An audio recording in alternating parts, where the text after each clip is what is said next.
भाई and welcome back to simply GS. आज की वीडियो एक सब्सक्राइबर की रिक्वेस्ट पे है। उन्होंने अपने 2 क्वेश्चन भेजे और उसके बेस पे मैं उसको जवाब दे रहा हूँ। Thank you for asking this question.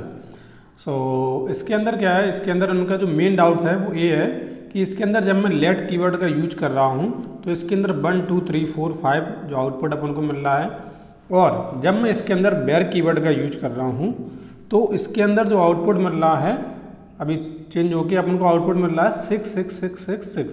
तो ये आउटपुट अपना किस तरीके से चेंज क्यों हो रहा है और इस तरीके से शो क्यों हो रहा है, इनका इस पूछने का सबसे बड़ा जो मेन मोटिव था ये था। तो इस चीज़ को मैं आपको समझाता हूँ। ये बेयर और लेट कीवर्ड के ऊपर डिपेंड नहीं कर रहा है, इसको कुछ मैं आपको इस तरीके से समझाता हूँ। ये डिपेंड कुछ इस तरीके से कर रहा है कि अगर मैं लेट में आई को ऊपर डिफाइन कर देता हूँ, उसके बाद अगर मैं इस जगह के ऊपर यूज करता हूँ इसको, तो आउटपुट देखिए जो बेयर कीवर्ड के लिए आ रहा था वो आउटपुट अपन को लेट कीवर्ड के लिए भी आ रहा है। मतलब लेट के साथ अगर डिफाइन कर रहे हैं तब भी अपन को वो आउटपुट मिल रहा है।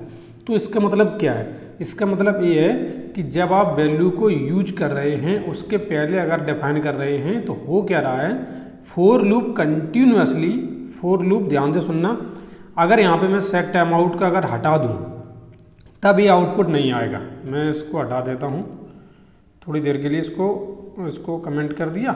इसके बाद मैं यहाँ पे console.log और आई की वैल्यू को प्रिंट कराता हूँ। तो आप आउटपुट देखिए 1 2 3 4 5 आ रहा है। अब यहाँ पे अगर मैं लेट की जगह यहाँ पे बेयर कर दूँ, यहाँ पे अगर मैं बेयर कर दूँ तब भी आउटपुट सेम टू सेम रहेगा, चेंज नहीं होने वाला। अब अगर मैं यहाँ से हटा दूँ आउटपुट, यहाँ से हटा के इसको मैं बेयर कर दूँ तब भी आउटपुट चेंज नहीं होने वाला, जो आउटपुट जैसा था वैसा ही रहने वाला है। तो अब इस चीज़ को समझने की कोशिश करो कि जब अपन इस सेट टाइम आउट लगा रहे हैं तो इससे क्या एक्शन परफॉर्म हो रहा है। जब अपन सेट टाइम आउट लगा रहे हैं तो अपना जो टाइम है वो डिले हो रहा है, और सेट टाइम आउट आपको मालूम है कि एक एसिंक्रोनस फंक्शन है, अपने आप को रोकता नहीं है। ठीक है, अपने आप को रोकता नहीं है।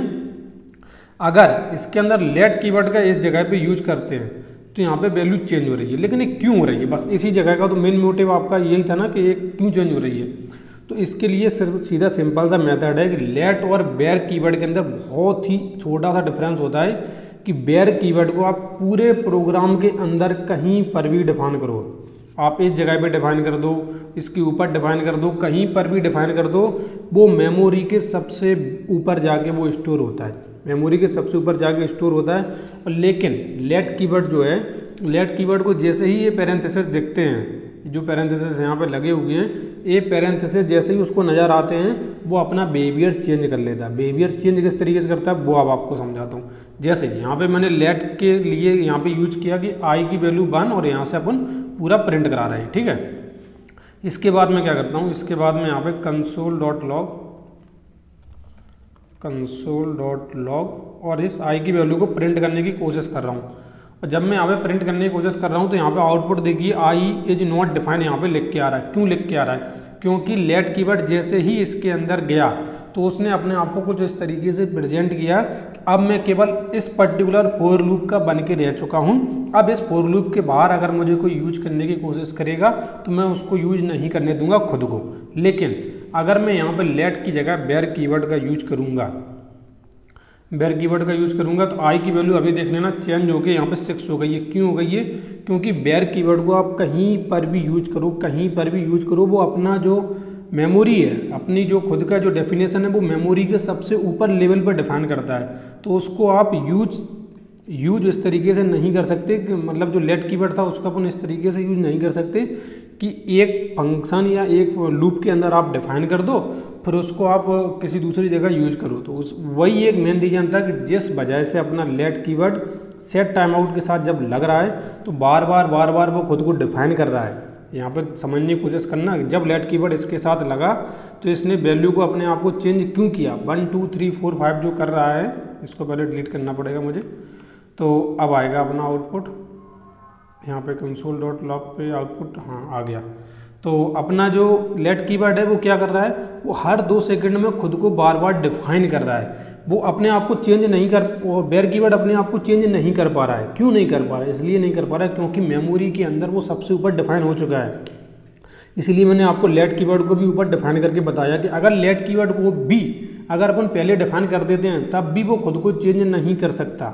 लेट कीवर्ड को अगर मैं यहाँ से हटा के मतलब इस लूप का ना बना के मैं इसको ऐसा बना दूँ इस पूरे प्रोग्राम का हिस्सा है, लेट का जो आई कीवर्ड, आई जो अपन डिफाइन कर रहे हैं वेरिएबल, ये वेरिएबल पूरे प्रोग्राम का हिस्सा है। कुछ इस तरीके से अगर अपन डिफाइन कर देंगे तो जो आई वेरिएबल है वो अब इस लूप का, पर्टिकुलर इस लूप का नहीं रहेगा, तो वो इसको इस तरीके से डिफाइन नहीं कर सकता कि हर बार अपने आप को बार बार तरीके से डिफाइन करे। लेकिन जब अपन इसके अंदर डिफाइन कर रहे हैं, इस जगह पे डिफाइन कर रहे हैं, तो वो कुछ इस तरीके से अपने आप को प्रिटेंड कर रहा है कि अब मैं केवल इस फॉर लूप का बन के हो चुका हूँ, जो चीज़ ये बोलेगा वो मैं करूँगा। तो जितनी बार ये फॉर लूप अपडेट होगा, खुद को अपडेट करेगा, उतनी बार ये लेट कीवर्ड अपने आप को अपडेट कर लेगा। लेकिन अगर इससे बाहर डिफाइन करेंगे तो वो फिर चाहे वो बेर हो या लेट हो अपने आप को अपडेट नहीं होगा। ठीक है, आई होप आपको यहाँ पे समझ में आ गया होगा कि क्या इसके अंदर बहुत ही बेसिक सा डिफरेंस ये था कि बेयर कीवर्ड को अपन डिफाइन कहीं पर भी करो वो अपने आप को ऑटोमेटिक सबसे ऊपर प्लेस के ऊपर मेमोरी जगह दे देता है।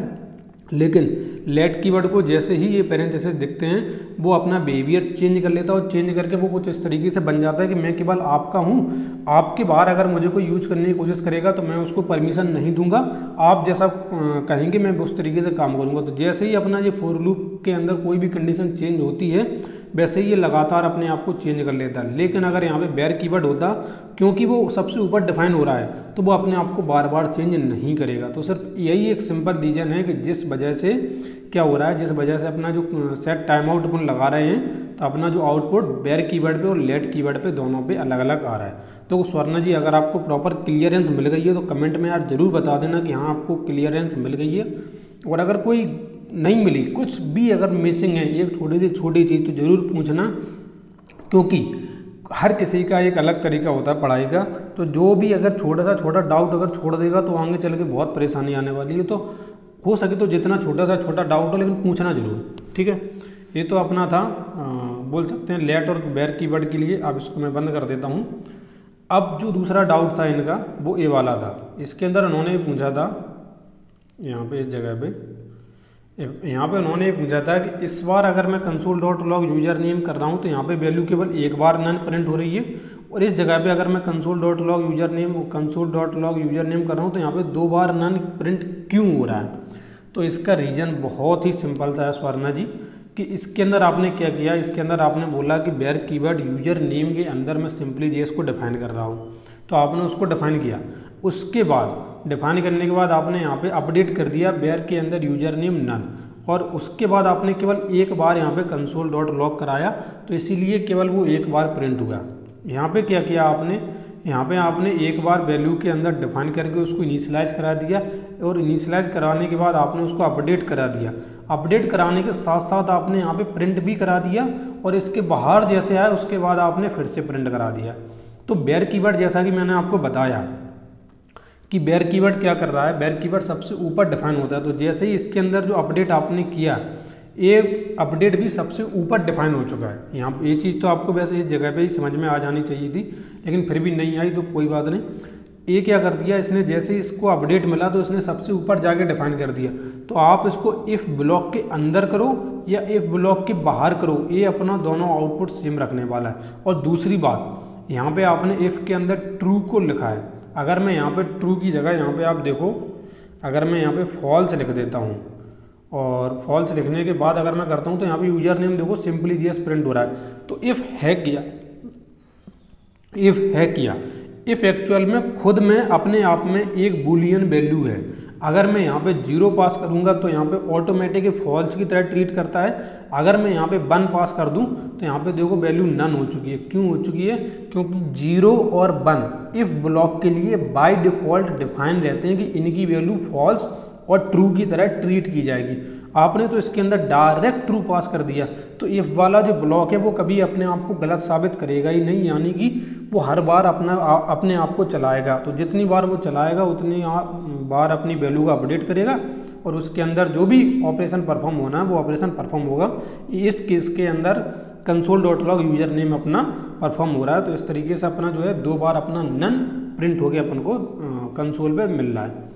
तो ये था अपना कि किस तरीके से सारी चीज़ें हो रही हैं। आई होप आपको समझ में आ गया होगा कि मैं क्या बोलना चाहता हूँ। एक एक चीज़ को मतलब मैंने कोशिश की है प्रॉपर तरीके से समझाया जाए, लेकिन फिर भी अगर कोई डाउट रह गया है तो अभी भी आप इंस्टाग्राम पे प्रॉपर तरीके से, जैसे अभी आपने मैसेज किया था, थैंक यू फॉर मैसेज, अगर आपके अंदर अभी भी छोटा सा भी डाउट हो तो आप ज़रूर पूछना कि क्या डाउट, क्या गड़बड़ है। कुछ भी गड़बड़ नहीं है, बहुत ही सिंपल सा इसके अंदर में सॉल्यूशन था। सिर्फ इसके अंदर जो नॉलेज है वो इस बात की है कि इसके अंदर इफ़ के अंदर जब अपन ट्रू या फॉल्स बाय डिफ़ॉल्ट अगर अपन डिफाइन कर देंगे या 0 या 1 अपन डिफाइन कर देंगे तो इसका जो पर्टिकुलर मतलब है, पर्टिकुलर जो मीनिंग है जो इफ़ ब्लॉक के लिए बनाई गई है वो हमेशा वही रहती है, वो चेंज नहीं होती। तो एक बार आपने इसके अंदर ट्रू दे दिया तो इसके अंदर का जो ब्लॉक है वो परफॉर्म होना ही होना है, वो इसको छोड़ेगा नहीं। ठीक, इसी तरीके से अगर मैं यहाँ पे 1 की तरह 0 दे दूंगा तो यहाँ पे ऑटोमेटिक इसको नेग्लेक्ट कर देगा, क्योंकि 0 जो है एक फॉल्स की तरह ट्रीट करता है।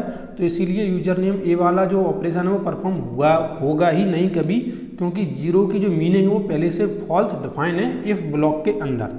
तो इस तरीके से जो है अपनी जावास्क्रिप्ट का बिहेवियर अब इस तरीके से होता है। और बेयर और लेट कीवर्ड का भी आपको समझ में आ गया होगा कि किस तरीके से ये डिफाइन होता है। और जहाँ तक बात है बेयर, लेट, कॉन्स्ट के बारे में पूरा डिटेल में बताने की, तो मैंने आपको बोला है कि 8 मार्च से अपना HTML, CSS और जावास्क्रिप्ट तीनों की अलग अलग प्लेलिस्ट बनेगी, उनके बारे में अपन बातचीत करेंगे और वो कोर्स बहुत लंबा जाने वाला है।